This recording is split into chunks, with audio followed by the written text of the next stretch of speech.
Estamos no meio do caminho. Teve cenas quentes em Beltane, mas o que ferveu a cabeça da gente foi essa nova profecia. É sim, mais uma. O episódio 5 de Blood of My Blood trouxe a vidente Maisry, que fala de uma menina de olhos azuis e de um menino destinado a unir clãs quando a Escócia estiver em perigo. Este episódio é o meio do caminho para a primeira temporada e um divisor de águas para o romance de Brian Fraser e Ellen Mackenzie, que passam do flerte ao compromisso secreto, em uma escolha que vai derrubar de vez as alianças políticas dos Mackenzie.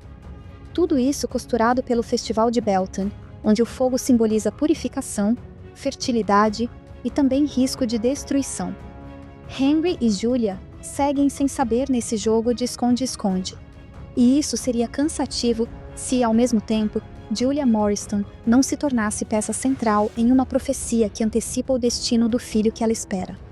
A leitura da vidente puxa o sobrenome Fraser para o olho do furacão e dá a Simon Lovett uma história conveniente para vender poder.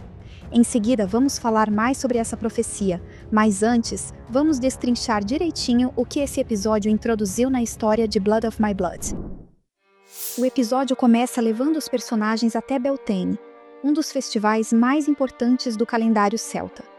Ellen é coroada May Queen, a Rainha de Maio, e esse título lhe dá o direito simbólico de escolher seu rei para a noite. A escolha pública recai sobre Malcolm Grant, seu noivo, mas a escolha privada, aquela que move seu coração, está em Brian Fraser. Esse contraste não é apenas um detalhe romântico.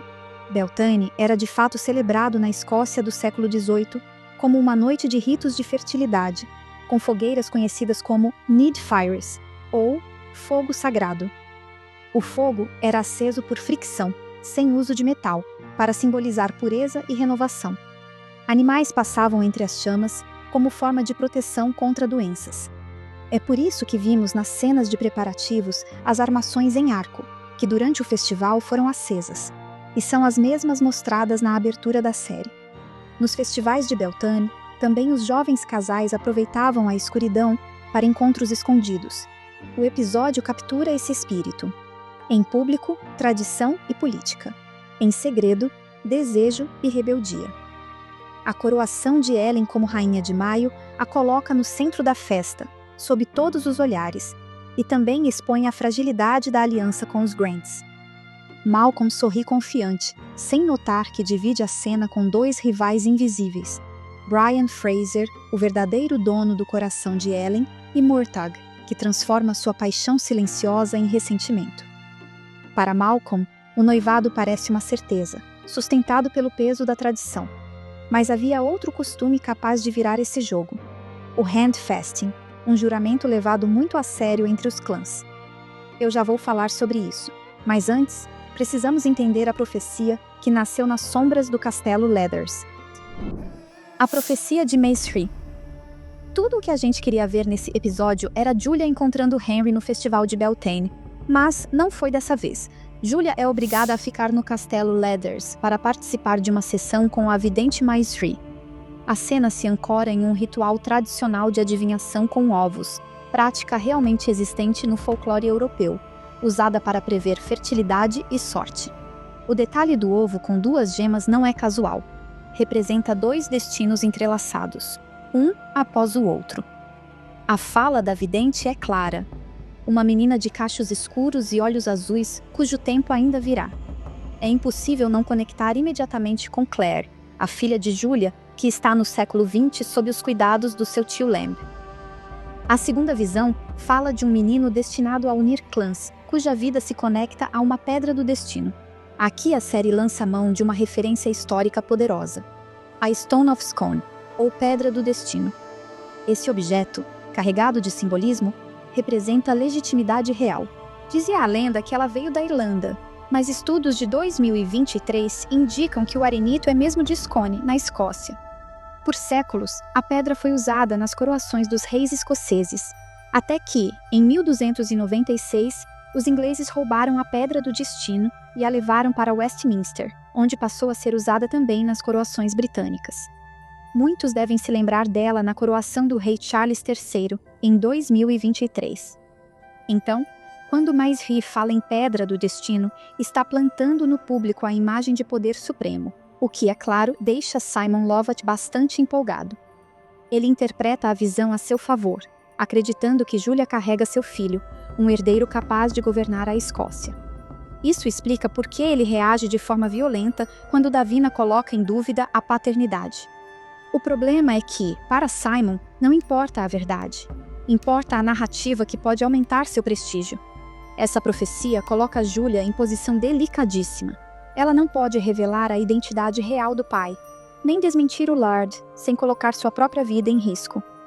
A visão abre uma brecha para intrigas políticas, mas também planta o prenúncio de uma linhagem destinada a grandes feitos. Agora sim vamos à cena mais aguardada. Brian e Ellen se encontram escondidos em ruínas afastadas.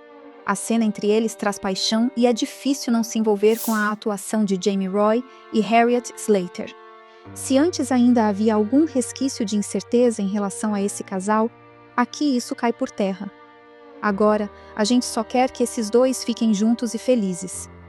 Brian, mesmo tomado pelo desejo por Ellen, lembra que a decisão de consumar aquele desejo vai arruinar a vida dela. E a resposta de Ellen é o que chama a atenção. Me arruine. Ou seja, ela toma a frente e decide o que quer.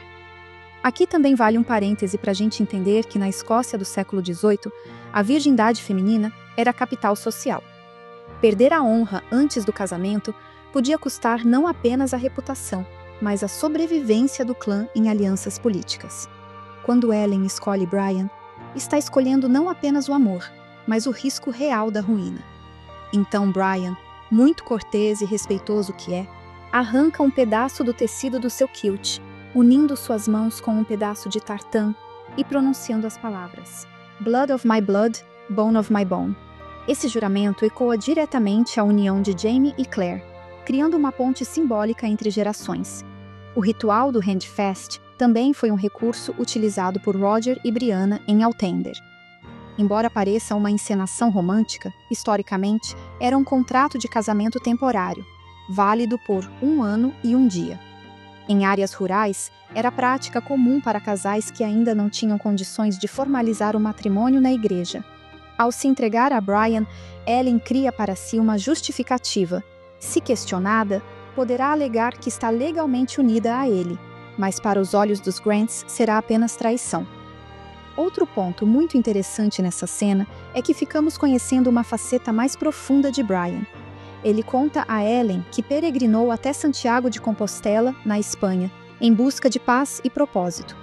Esse detalhe histórico conecta o personagem à prática real da rota de peregrinação medieval, ainda ativa no século XVIII, reforçando a espiritualidade e o senso de dever do futuro patriarca Fraser.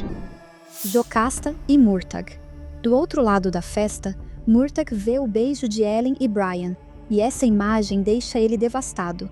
Ele afoga a frustração na bebida e acaba se envolvendo em uma briga, levando a pior contra Archibald. É então que Jocasta entra em cena. A irmã mais jovem de Ellen carrega sua própria frustração. Presa a um casamento sem romance, ela vê em Murtagh um reflexo de sua solidão. O beijo entre os dois poderia ter sido um começo, mas termina em constrangimento quando ele, ainda bêbado, chama Jocasta pelo nome de Ellen. É um detalhe melancólico, como vimos a história da Jocasta e de Murtagh em Outlander. No futuro, Jocasta será uma das mulheres mais poderosas das colônias, dona de Riverrun. Mas já aqui, vemos ela como uma mulher dividida entre desejo e a obrigação, sempre orbitando em torno das escolhas de sua irmã. E Murtagh aparece já marcado pelo ressentimento, porém resignado e fiel às suas promessas. A festa termina com Ellen e Malcolm lado a lado, vestidos como rainha e rei de maio. Esse título era dado à jovem escolhida para representar fertilidade e prosperidade durante o festival de Beltane. Era uma tradição celta, mantida na Escócia do século XVIII, em que a rainha de maio simbolizava a ligação entre a comunidade e a renovação da vida. Nos festivais celtas e depois em várias festas populares da Europa, o início de maio marcava a passagem da primavera para o verão. A rainha de maio era a jovem escolhida para simbolizar essa fertilidade e a abundância do novo ciclo agrícola. Mesmo quando Beltane foi adaptado e celebrado em outras datas ou regiões, o nome Rainha de Maio ficou associado a essa figura feminina de renovação. Ou seja, é maio porque Beltane acontecia no início desse mês no calendário europeu tradicional. A série mantém o termo original, mas na Escócia do século XVIII ainda era compreendido dentro desse sentido ritual, ligado ao fogo do Beltane. Ellen e Malcolm estão iluminados pelo fogo sagrado que dá título ao episódio 5. Para todos, parecem o casal perfeito, mas o público sabe.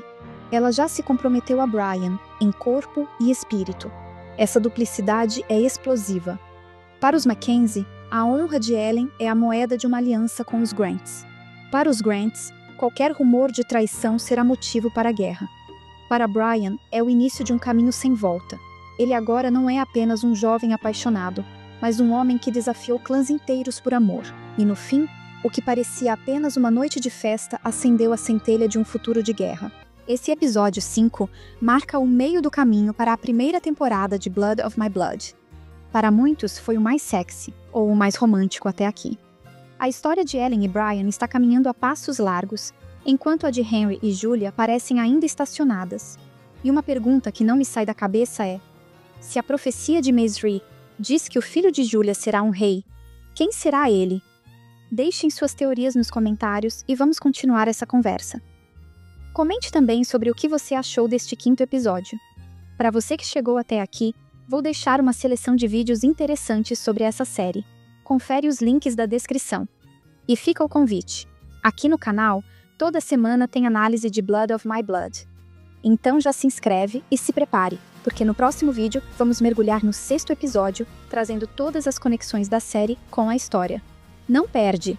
Se você gostou dessa análise, comente, se inscreva no canal e já manda esse vídeo para aquela pessoa que você conhece e que é fanzona de séries históricas como a gente. Claire atravessou os séculos, mas teve uma cena que ficou para sempre na cabeça de quem é fã de Outlander. Aquela do vestido vermelho, do baile, na França. Eu sei que você lembra. A gente remixou esse momento e trouxe o nosso olhar, com irreverência e uma leitura pop, com óculos escuros, smartphone na mão e uma mulher poderosa no seu próprio tempo. Essa estampa é uma paródia, daquelas que só quem é fã de verdade reconhece na hora, em uma camiseta feita sob demanda com malha premium, estampa em alta definição e caimento que veste bem em qualquer corpo. É para quem ama a história, mas também gosta de brincar com ela. Uma criação exclusiva do canal Série Histórica para quem se reconhece no humor, na coragem, no estilo Sacená. Muito obrigada por assistir. Nos vemos no próximo vídeo sobre essa série histórica.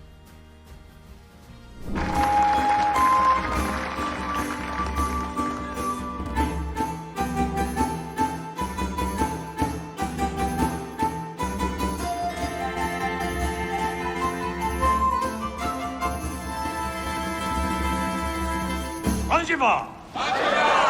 Anjiva!